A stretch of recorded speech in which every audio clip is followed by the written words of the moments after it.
Hi friend जय जगन्नाथ। आज मो आज मु कौन करिछि आपण माने आसंतु देखिबे। आज बनैछि इडली एंडुरी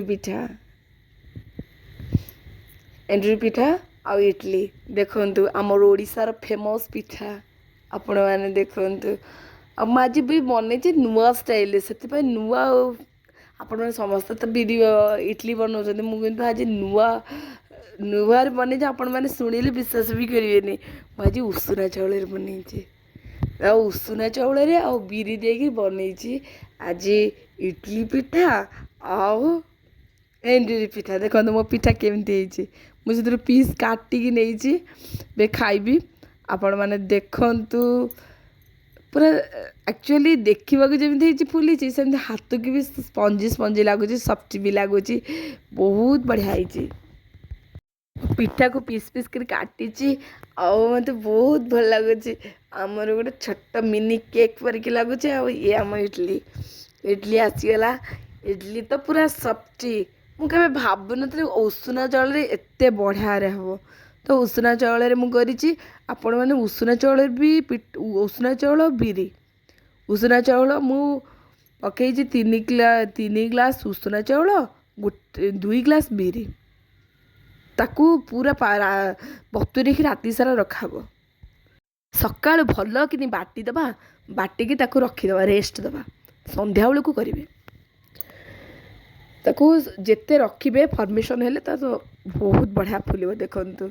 ये किसी भी पड़नी ना खाइबा सोडा ना मेथी ना किसी भी पड़नी केवल उषुना चाउल उषुना चाउल 2 ग्लास 3 ग्लास उषुना चाउल 3 ग्लास बिरी 2 ग्लास वो पकईकी करी बहुत बढ़िया है। आपण मैंने करंतु पूरा सफ्टी हम स्पंजी हम तो बढ़िया लगा मत तो खाया मत पिठा बहुत पसंद। पिठा को मत सबू किसी पिठा भल लगे सबू पिठा मो दीदी की भल लगे कि मत बहुत पिठा भल लगे तो से मो पिठा कर मैंने ये करंतु उषुना चाउल पिठा आ देखंतु बहुत बढ़िया है।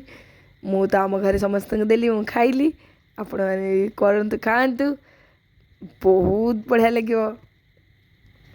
मु तो गरम धरी भी पारुनी अरे माने बहुत माने एत बढ़िया है पिठा मुझे आपण मैंने कह भी पारनी भी खाइली आपण मैंने भी घरे बनातु खातु। पिठा मोर बहुत पसंद मत पिठा खाया भल लगे मु सबू किछि पिठा करे देखंतु आज करिछि इडली आपण मानक देखैली मत बहुत खुशी लगे। आपण मैंने प्लीज़ प्लीज़ मो चैनल को सब्सक्राइब करेंगे लाइक करेंगे देखिए मो channel news channel please support करेंगे। नुआ चैनल जी भी देखुं फॉलो भी करदे सियोर लाइक करिए फॉलो करिए शेयर भी करदे। जय जगन्नाथ समस्ते भले रहते खुशी रहते।